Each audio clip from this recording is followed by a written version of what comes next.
All right, Rob. I talked about it.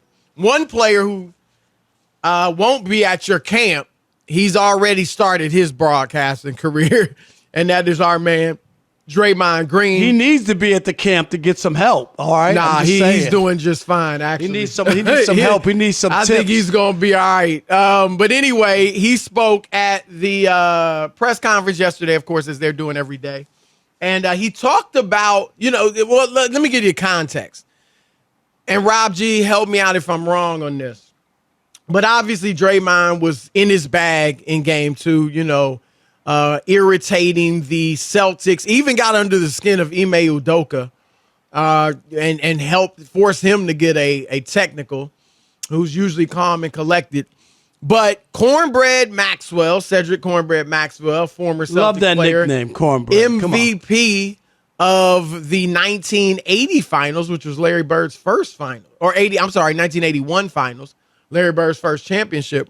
He said if Draymond did that stuff in the 90s, he would have got punched in the face. Is that the exact quote, Raji? But he knocked out or something to that effect. All right. And Draymond heard about it and addressed it today. Here he is. There were a few guys back then that would lay you out, that would knock you out, that would foul you and get thrown out the game. Bill Laimbeer, Rick Mahorn. But everybody running around acting like they were that. Y'all were getting bullied. And so it baffles me when every guy, just because they played in the 80s, just because they played in the 90s, is like, man, if you played in our day, you get knocked out. Like, no, not really, because it wouldn't be you. So, okay, you saying Rick Mahorn would have knocked me out. Rick Mahorn probably knocks you out. Like, Bill Laimbeer probably lays you out. So were there enforcers of that time? Of course. Would they have knocked you out? Of course. Their fine was also $2. Like, it's just not the same day and age. If I go knock somebody out, I probably get fined $1 million. Well, all right. He said a mouthful there, Rob. And first, I'll just start here. There were far more players than Bill Laimbeer and Rick Mahorn laying people out. It was part of the game. There was Charles Oakley. There was Xavier McDaniel. Heck, the Knicks, half of their roster was like that. The Davis brothers in Indiana. Yes, I mean, I know they weren't brothers, but we called them that. Right. Antonio and Dale Davis. And the thing was, one thing Draymond said that was wrong was there a few guys, knocking guys out and getting ejected. The point is, Draymond, they weren't getting ejected. It was a different league. It didn't happen. We're not saying these guys are soft. What we're saying is the league was so physical that you were able to get away with far more than you can right now. Remember when Magic Johnson in the 1988 finals nailed Isaiah Thomas with an elbow? Yes. And Isaiah was like his best friend. And you know what? It would have been a flagrant 2. He would have been ejected immediately. It was a common foul. That's it. No review, no ejection, no long delay. Get on the foul line or take the ball out of bounds, whatever they ended up doing after that play. When Robert Parrish went and just punched Bill Laimbeer behind a sucker punch, Chris. You're right, a sucker punch. He didn't know it was coming. Absolutely. Or Kevin McHale clothesline Kurt Rambis. Right. They played on. So what we're saying, Draymond, we're not saying I think guys today would have adapted to that type of game. But what we are saying is the game itself was more physical. It's like the NFL. I'm not criticizing today's receivers and quarterbacks when we say you can't touch them today compared to what you used to do in the 80s.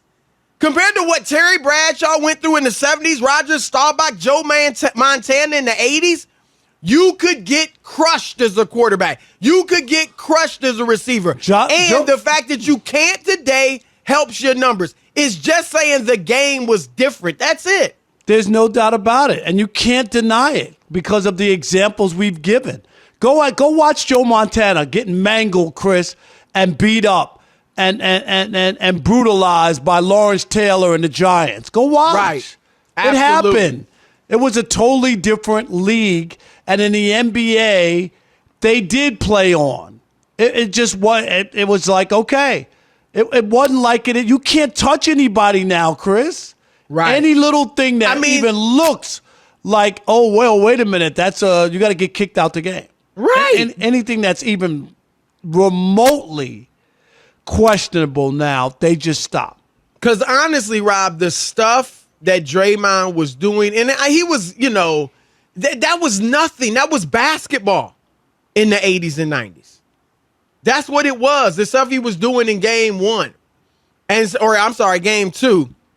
That some people thought he should have been ejected for.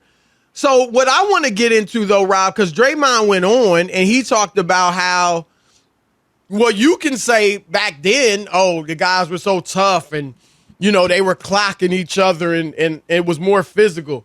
And we could say today, well, you got to be more skilled to play today. And that seems to be the argument, Rob. And J.J. Redick got into it a little bit with Stephen A. Smith today on First Take. And he talked about how you guys always touting the 80s and 90s is disrespectful to us today. We're tired of it, that type of stuff. And they went at it. And, Rob, I think what people have to understand, because the game is more of a finesse game today. And I'm going to keep it real, Rob. Look, the 80s was great, right? Even with the physical play, the 80s were great. And the 80s was very high scoring. The 90s, I do think the players were obviously great, but the game did get bogged down into too much brutalization. Rob, I covered the Cleveland Cavaliers when Mike Fratello was the coach.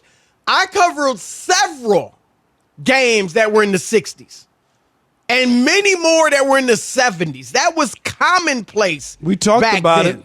Remember, I gave you that number with the Pistons. They had 11 games, Chris, in one season where they held the opponents under 70 points, including like 6 or 7 games in a row. Under it was 70. Just right. And it was interesting because Pat Riley, who a lot of younger people know him from his days with the Knicks and the Heat, Rob, and they think of him as this hard-nosed coach who, espoused physical, brutal basketball. Well, he was also the coach of Showtime, where it was finesse. Now, they obviously had to be tough to play in that era, but they were a finesse team. Boston actually tried to bully them in the finals. Right. And I always say, I give Pat Riley a lot of credit, Chris, because he came from L.A., he came to the Knicks. Some coaches try to fit people into their coaching style. Mike D'Antoni. And he looked at the roster and like, I can't play that. There's no finesse players. There's no Showtime here right, in New York. You're absolutely right. So he was like, no, we're going to have to change this. And he completely changed the style that he coached in with the Knicks. And they didn't win a championship, but he got them to a championship, Chris, you know? Right, he did. Got them to the finals. So they were an elite team. They were one of the tops in the league, and they just couldn't get past Jordan. But Draymond brings up, I just think, Rob, the game is more finesse. So my point I was trying to make, I don't want to go back to the mid-90s where they were clobbering each other and the finals had a brawl in it with the, Knicks. But let me say this to J.J. Redick. Rockets. There's context to everything. When you talk about the 80s and 90s, I don't understand. What are you disrespectful? Should we not mention Thomas Jefferson or George Washington in this country, Chris? Because I don't know. Who cares about that? We don't know. That's a part of the history. When you talk about the NBA and where the game has evolved and the changes being made, you do look at eras. You do look at it. We talking about it with baseball. There was a time when the mound was high and the pitchers dominated. Sandy Koufax, right? Bob Gibson. And then there was a dead ball era, and there was a segregation era when Babe Ruth played and there were no black or Latin players. No, we do talk about the other eras of the game. That's how we get a feel, and when we're able to talk about the game with context. Come on, man. That brings great context, and it makes everything better. You're absolutely. That's a great point, Rob. And I think that it is not dissing today's players to talk about the game was more physical back then. And I don't think it's disrespectful to the players of yesteryear to say the shooting is a much more important part of the game, at least shooting with range, and shooting the three-pointer is much more important part of the game today than it was back then. And so I just think that players shouldn't be, in this case, so sensitive, Rob. No one's disrespecting them. I do think there's a happy medium that the NBA hasn't reached yet, right? Because I think it's there. Some stuff that goes on should be allowed. Every little bit of hardcore contact isn't a flagrant foul. And that's where I think the NBA has to reach that happy medium between the two. So, yeah, that's where I think it is, Rob. Draymond Green comparing the 80s and 90s basketball to today. Your thoughts? All right, let's kick it off with Brandon in Dallas. You're on the Odd Couple, Fox Sports Radio. What up, Brandon? Hi, what's up? What's up, fellas? Man, loving the show as always. Thank you, buddy. How are you? Doing great. Appreciate it. But, yeah, man, I want to comment on Draymond's comments, and I agree with you guys 100%. When we talk about the 80s and 90s NBA, I wasn't, around for most of the 80s, but mostly the 90s NBA, we talk about the overall physicality about the game, not just certain players. It was an overall more physical game. And I think the fact that he makes those comments and says that we're tired of it, like we as a collective, I think it just points to the thin skinness of today's NBA players. Yeah, and I don't understand it. I mean, all eras, Chris, have been compared to other eras. This is not new. You just can't. Jordan never said anything about the 60s Celtics. Never. The 70s Celtics. Right. I don't remember that. Like ripping, hey, Bill Walton can't play. I mean, Bill Russell can't play. Did that come out of Michael Jordan's mouth? Or those guys were plumbers and carpenters? I just can't. For real. Plumbers and firemen, to be fair. Plumbers and firemen. I'm sorry. But you know what I'm saying, Chris. Right. Like, that was, you talk about insulting. You insulted legends. Cousy had to come back at you, JJ. Even at 90 years old, or however Cousy is. And 93. 93, and he made his presence felt too, Chris. Yep. I was impressed. Steve in Florida, you're on the Odd Couple, Fox Sports Radio. What up, Steve? Hey, I appreciate you guys. Thank you. The history is so important, man. The history is so important. I played with Michael Cooper for 2 years in high school, Pasadena High School. Wow. Okay. Wow. And I was a captain of the team, center at 6'4", basketball. And the hips and the knees and the elbows and the shoulders were all alive. We didn't have a 3-point line. We couldn't dunk. But what I've noticed about today, the athleticism today is off the freaking charts. We all agree. It could not be this way with the physicality back then. You cannot have that physicality with that athleticism. There's no way. It's interesting. It would be a clash, point. Chris. Like people leaving their feet. You know what I mean? Like you had that back in the day. I mean, Jordan was getting hammered. And that's why Jordan became a better jump shooter. You remember, Chris? Yep, he couldn't have kept doing that. He couldn't. They were like, career. dude, you're going to get killed. Like, you can't keep going to the rim and trying to dunk and all that. Those guys make you pay every time you go in there. So when you watch video, Rob, of old games from the 80s, 90s, the 80s and 90s mainly, it is eye-popping how much closer the game is all centered around the paint. Right. And now it's so spread out. And back then it was so centered around the paint. So when you drove, you were driving in the bodies and you had to know how to finish with all those bodies around you. So like when Draymond says our game is shooting, you guys couldn't shoot, you might not be able to play in our game today.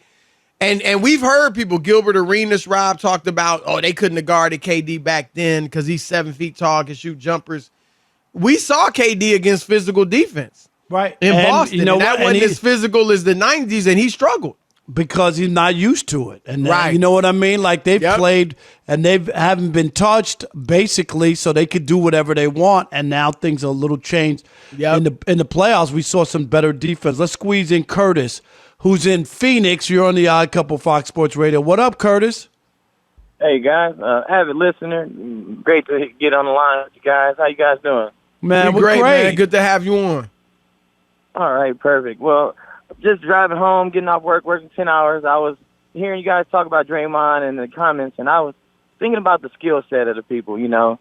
When we had Sean Bradley and Greg Ostertag and big centers who pretty much came in and did two jobs, rebound and block shot. Right. Now we asking more centers to do more of well, you just mentioned a couple of mediocre centers. Don't act like they were they were the face of NBA centers back then. No. You had other guys, Akeem Olajuwon, that were like legit, right, and skilled and far better than Ostertag and Sean freaking Bradley. I can keep going, and you can go to. We can go to. Let's say Oakley, Charles Oakley. He was a power forward. Right. Yeah, who was very physical. He was an enforcer, you know. So right. He was like, he was a person that you knew if you go to the hole, you're going to get like a leg. What is Robert Williams? Elbow. You're going to get what is Robert Williams? What do you mean? Robert Williams. For the Celtics. He can be a four. He can be an athletic four. You know. Is he skilled? He's at a 5. Is he more skilled than Oakley and those guys? Is he more skilled than Oakley and those guys? Well, you know, I would say he has a specific job to come in and do. Right. So my point is, it sounded like you were going to essentially say a lot of the guys back then weren't skilled and would have had trouble today. And I'm saying, where's Robert Williams' great skill? Right. You know? I mean, he's impacting the game. Rob, where was Ben Wallace's great skill? He didn't have skill. You've got undersized centers who impact the game today, who weren't or aren't greatly skilled. And Ben Wallace won 4 you mentioned a few of the guys. Awards. You mentioned a few of the guys. Daniel or Greg Ostertag and Sean Brad. I can mention Daniel Tice. Does he look like a great player? I can mention Aaron Baines. I've seen this, Rob, from younger guys. They text me, Jordan played against these guys, and they'll have a picture of Brent Price and Craig Elo and stuff. I'm like, I could name guys like that today. Exactly. That we could. When people 20 years from now, people gonna look at a picture of Austin Reeves and think, oh, he couldn't play. They're gonna look at Alex Caruso and be like, this is who LeBron played against. Right. Alex so Caruso. Come on, let's be fair.